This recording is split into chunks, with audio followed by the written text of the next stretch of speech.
তুমি মার কথা চিন্তা করেন যে বাচ্চার জন্য আটা আনতে গেছে, কারণ বাচ্চা ক্ষুধায় কাঁদতেছে, বুঝে না তো আটা আনতে গেছে, এসে দেখে সবাই মারা গেছে।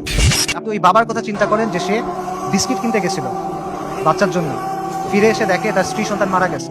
আপনারা ওই মার কথা চিন্তা করেন যে গেছে, যে তার পুরো ফ্যামিলি মারা গেছে, সে এসে জিজ্ঞেস করছে আমাকে লাশগুলো দাও, আমি দাফন কি করব। তাকে 3টা পলিথিন দিছে, কারণ ডেড বডি নাই, ছিন্ন বিচ্ছিন্ন হয়ে গেছে সব। এদের কষ্টের কথা চিন্তা করেন। এই কষ্ট শুধু তাদের, কষ্ট আমাদের না। আমরা না এক উম্মাহ, এক উম্মাহ এক দেহের মতো, এরকম না? আমাদের স্পষ্ট করে না ওই কষ্ট। এই যে কষ্টটা কি আমাদের যে কষ্টটা হবে তার চেয়ে বেশি কষ্ট? আমাদের যে কষ্ট ওটা কি এর চেয়ে বেশি কষ্ট? যদি এটা বেশি কষ্ট মনে হয় তাহলে আমি আরেকটা কষ্টের কথা বলি, এটা শোনেন। ওই দিনের কথা মনে করেন যেদিন আল্লাহর সামনে আপনাকে দাঁড়াইতে হবে।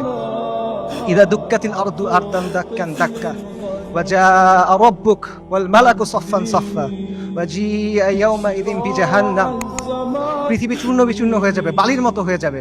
আপনার প্রতিপালক আসবেন এবং মালাইকারা আসবে সারিবদ্ধভাবে, এবং জাহান্নামকে আপনার সামনে আনা হবে। ওই দিন আল্লাহ আপনাকে প্রশ্ন করবেন, আমাদেরকে প্রশ্ন করবেন, কি জবাব দিবেন আল্লাহকে বলেন? ফায়াউমাইযিন লা ইউআযযিবু আযাবাহু আহাদ ওয়া লা ইউসিকু ওয়াসাকাহু আহাদ। আল্লাহ ওই দিন যেভাবে আযাব দিবেন ওভাবে আর কেউ দেয়া নাই। আল্লাহ ওই দিন যেভাবে বাঁধবেন ওভাবে আর কেউ বাঁধে নাই। কি বলবেন আল্লাহকে তখন? আল্লাহ আপনাকে যদি জিজ্ঞেস করেন তুমি কি করছিলে, আপনি কি করতে জবাব দিবেন বলেন? ছেলেটার কথা চিন্তা করেন, হাফেজ। আপনারা ভিডিও দেখছেন, রিফিউজি ক্যাম্পের ভিতরে আগুনে পড়ে মারা গেছে। সেটার নাম ছিল শাবান, কোরআনে হাফেজ, সফটওয়্যার ইঞ্জিনিয়ারিং নিয়ে পড়তেছিল। আপনারা রুহ আর রুহ রিমের কথা চিন্তা করেন, ওই যে ছোট্ট মেয়েটা বিল্ডিং ধসে গেছে, মারা গেছে, তার দাদা তার ডেড বডি বুকে নিয়ে বলছে রেম, রুহ আর রুহ। তার কথা চিন্তা করেন, তাদের কষ্টের কথা চিন্তা করেন। আপনি ওই বাবার কথা চিন্তা করেন যে সে বিস্কিট কিনতে গেছিল বাচ্চার জন্য, ফিরে এসে দেখে তার স্ত্রী সন্তান মারা গেছে। সে কান্না করতেছে আর বিস্কিটটা বাচ্চার হাতে দিয়ে বলছে বাবা তুমি এটা নিয়ে যাও। আপনি মার কথা চিন্তা করেন যে বাচ্চার জন্য আটা আনতে গেছে, কারণ বাচ্চা ক্ষুধায় কাঁদতেছে, বুঝে না তো আটা আনতে গেছে, এসে দেখে সবাই মারা গেছে। আপনি হিন্দ রজাবের কথা চিন্তা করেন, 6 বছর বয়সী মেয়ে। ওরা গাজা থেকে পালায় যাওয়ার চেষ্টা করতেছিল 7 জন পুরো ফ্যামিলিতে। ইসরায়েলি ট্যাঙ্ক ওদের ঘিরে ফেলছে, গুলি করছে, সবাই মারা গেছে, ও বেঁচে আছে। তখন রেড ক্রিসেন্টে ফোন করছে, অডিও কলটা ইউটিউবে আছে, আপনারা শুনতে পারবেন। ও বলছে যে আমাকে তোমরা বাঁচাও, আমার খুব ভয় লাগতেছে। ও সব পাশে সবাই মারা গেছে, বাবা মা সবাই মারা গেছে, 6 বছর বয়সী একটা মেয়ে।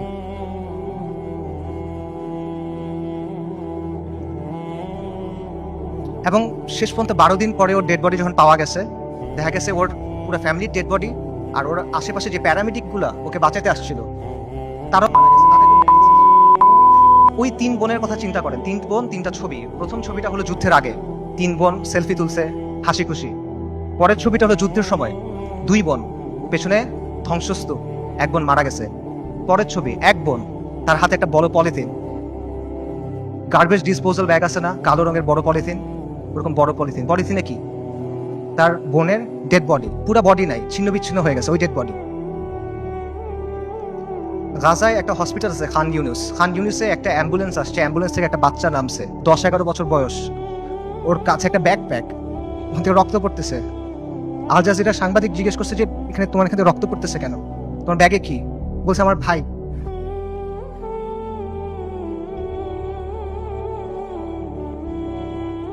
বাচ্চারা, ডাক্তাররা ব্যাগ খুলে দেখছে যে একটা 5 বছর বয়সী বাচ্চার ডেড বডি, পুরো বডি নাই, ছিন্ন বিচ্ছিন্ন বডি। আপনারা ওই মার কথা চিন্তা করেন যে গেছে, যে তার পুরো ফ্যামিলি মারা গেছে, সে এসে জিজ্ঞেস করছে আমাকে লাশগুলো দাও, আমি দাফন কি করব।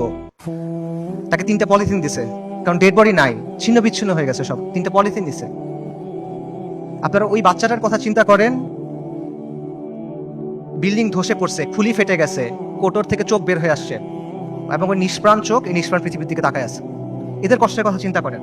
এই কষ্ট শুধু তাদের, কষ্ট আমাদের না। আমরা না এক উম্মাহ, এক উম্মাহ এক দেহের মতো, এরকম না?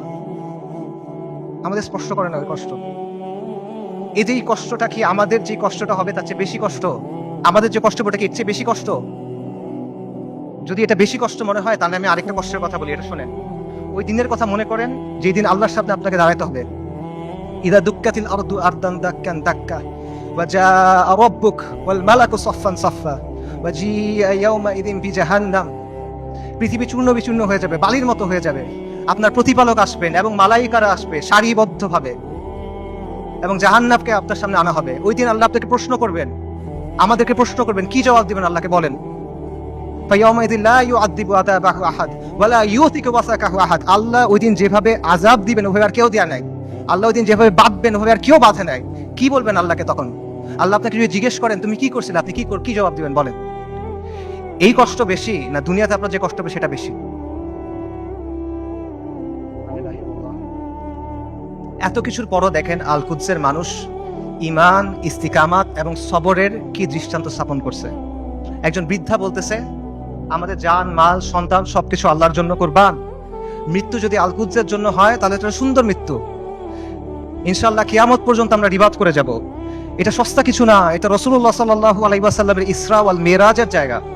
আমরা বাইতুল মাকদিসের অধিবাসীরা প্রস্তুতি আছি, কুরবানি করার জন্য প্রস্তুতি আছে, যত কুরবানি লাগে আমরা করব। ওই বাবার কথা চিন্তা করেন, হাসপাতালে একই দিনে 2 বাচ্চা মারা গেছে, 2 ছেলে মারা গেছে। উনি বলতেছেন আলহামদুলিল্লাহ, এটা জিহাদের ভূমি, এটা রিবাতের ভূমি, আমাদের যা কিছু আছে সব আল্লাহর জন্য। আল্লাহ আমাদের খালেক, উনি আমাদের তৈরি করছেন, উনি আমাদের পাঠাইছেন, উনি নিয়ে যাবেন, ওনার যা খুশি উনি করবেন, আমরা এটাতে খুশি, আমরা এটার উপর সবর করব। বান্দা যখন বিপদের মধ্যে পড়ে, উলামায়ে কেরাম হাদিসের আলোকে বলছেন যে বান্দা যখন বিপদের মধ্যে পড়ে তখন আল্লাহ এটার মাধ্যমে তার সগীরা গুনাহগুলো মাফ করে দেন অথবা তাকে পরিশুদ্ধ করেন, কারণ আল্লাহ তাকে আখিরাতে বড় পুরস্কার দিতে চান। আমি মনে করি আমাদের গাজ্জার ভাই বোনদের সাথে, ফিলিস্তিনের ভাই বোনদের সাথে এই বিষয়টাই হইতেছে। ইনশাআল্লাহ তাআলা আল্লাহ তাদেরকে জান্নাতুল ফিরদৌস আলার জন্য প্রস্তুত করতেছেন। আমি মনে করি আল্লাহ এই বান্দাদের উপর রাজি খুশি হয়ে যাবেন ইনশাআল্লাহ তাআলা। লক্ষের উপরে শহীদ, আলহামদুলিল্লাহ, এটা উম্মতে মুহাম্মদের গর্ব। আমাদের মৃতরা জান্নাতে ইনশাআল্লাহ, ওদের মৃতরা জাহান্নামে। আল্লাহু মাওলানা ওয়ালা মাওলা লাহুম। ওই বৃদ্ধের কথা চিন্তা করেন যিনি ধ্বংসস্তূপের মাঝখানে দাঁড়ায় বলতেছেন, আমরা আজও এখানে দাঁড়ায় আছি এবং আমরা এখান পর্যন্ত থাকবো। এই ভূখণ্ড বরকতময়, এই ভূখণ্ডের অধিবাসীরা বরকতময়। আমাদের চারপাশে চূড়ান্ত ধ্বংসযজ্ঞ হয়েছে, কিন্তু আমরা তাও এখান থেকে নড়বো না, আমরা আল্লাহর দিন থেকে নড়বো না। আমরা অটল পাহাড়ের মতো, আমরা উজ্জ্বল তারার মতো। আমি বলবো যে হ্যাঁ, পুরা বিশ্ব সাক্ষ্য দিচ্ছে তারা ঈমানের ক্ষেত্রে অটল পাহাড়ের মতো। পুরা বিশ্ব সাক্ষ্য দিচ্ছে তারা ইস্তিকামাতের ক্ষেত্রে উজ্জ্বল তারার মতো। এবং পুরা বিশ্ব সাক্ষ্য দিচ্ছে আপনি এবং আমি কাপুরুষ। পুরা বিশ্ব সাক্ষ্য দিচ্ছে আপনি আর আমি অক্ষম। পুরা বিশ্ব সাক্ষ্য দিচ্ছে আপনি আর আমি নিষ্ক্রিয়। ইসরায়েলের এক সোলজারের ভিডিও আছে, সে বলতেছে, ইংলিশে বলতেছে, আমেরিকান জিউ, সে বলতেছে আমরা গাজাকে পরিষ্কার করতেছি, আমরা গাজাকে প্রস্তুত করতেছি, কারণ আমাদের রাজা আসবে, আমাদের মাসিহ আসবে, আমরা তাকে মুকুট পরানোর জন্য প্রস্তুত হচ্ছি, আমরা তৃতীয় মন্দির বানানোর জন্য প্রস্তুত হচ্ছি। তাদের মাসিহকে আল মাসিহ আদ-দাজ্জাল। বনী ইসরাইল মসজিদ আল আকসার সামনে নাচতেছে, উল্লাস করতেছে, স্লোগান দিচ্ছে, তারা বলতেছে মুহাম্মদ মারা গেছে।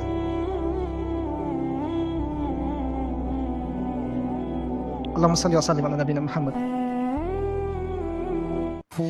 এটা কি অবস্থা ভাই? এই জিনিসটা মানা সহজ নাকি আল কুদসের জন্য ফাইট করা সহজ? এই পথটা আমাদের কাছে অনেক বেশি কঠিন মনে হইতেছে। কোন পথটা আমাদের কাছে বেশি কঠিন মনে হয় এটা ঠিক করে দিবে যে আমাদের ইমানের অবস্থাটা আসলে কি।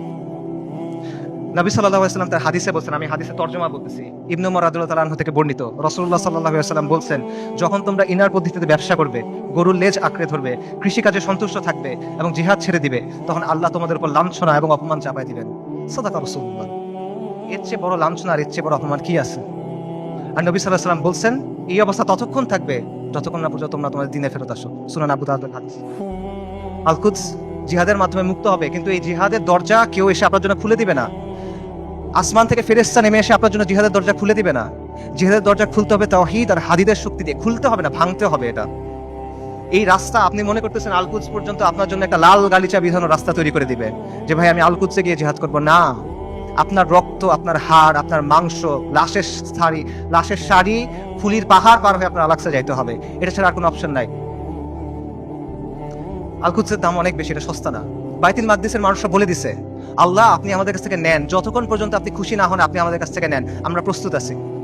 এই কথাটা যখন আমরা বলতে পারবো এবং এই কথার উপর যখন আমরা আমল করতে পারবো, যখন আমরা বলবো ইয়া আল্লাহ আপনি নেন, ততক্ষণ পর্যন্ত নেন যতক্ষণ আপনি সন্তুষ্ট না হন, তারপর আপনি আমাদেরকে আলাক্সা দেন, তখন আল কুদস আপনি মুক্ত করতে পারবেন, রাগ পর্যন্ত পাবেন না। আল কুদস এমন এক দুলহান যার মাহার আমাদের রক্ত। আল কুদস এমন এক দুলহান যার মাহার আমাদের রক্ত। মাহার পরিশোধ করা ছাড়া কোনো বিকল্প নাই, কোনো বিকল্প নাই। আল্লাহ আল কুদসকে মুক্ত করার প্রক্রিয়ায় শামিল হওয়া তৌফিক দান করেন। আল্লাহ আমাদের তৌফিক দান করেন আল-কুদসকে মুক্ত করার। আল্লাহ আমাদের দুনিয়ার ভালোবাসার মৃত্যুকে অপছন্দ করার অসুখ থেকে মুক্ত করে দেন। আল্লাহ আমাদের মসজিদ আল আকসাতে সালাত আদায় করার তৌফিক দান করেন। আল্লাহ আমাদের চোখগুলোকে প্রশান্তি দেন। আল্লাহ আমাদেরকে খাইবারের মতো একটা দিন দেখান। আল্লাহ আমাদের বনু কুরাইযার মতো একটা দিন দেখান। আল্লাহ আমাদেরকে বনু কুরাইযার মতো একটা দিন দেখান। আল্লাহ আমাদের ক্ষমা করে দেন। আল্লাহ আমাদের মাফ করে দেন। আল্লাহ আমাদের নিফাক দূর করে দেন। আল্লাহ আমাদের নিষ্ক্রিয়তা দূর করে দেন। আল্লাহুম্মা মানসুরুল মুজাহিদিন ফি ফিলিস্তিন। আল্লাহুম্মা মানসুরুল মুজাহিদিন ফি গাজ্জা। আল্লাহুম্মা মানসুরুল মুজাহিদিন ফি বিলাদিশ শাম। আল্লাহুম্মা মানসুরুল মুজাহিদিন ফিল ইয়ামান। আল্লাহুম্মা মানসুরুল মুজাহিদিন ফিস সুমাল। আল্লাহুম্মা মানসুরুল মুজাহিদিন ফি কুল্লি মাকান। আল্লাহুম্মা রযুকনি শাহাদাতান ফি সাবিলিক। আল্লাহুম্মা রযুকনি শাহাদাতান ফি সাবিলিক। আল্লাহুম্মা ইন্নী আসআলুকা কাতলান ফি সাবিলিক। আল্লাহুম্মা ইন্নী আসআলুকা কাতলান ফি সাবিলিক।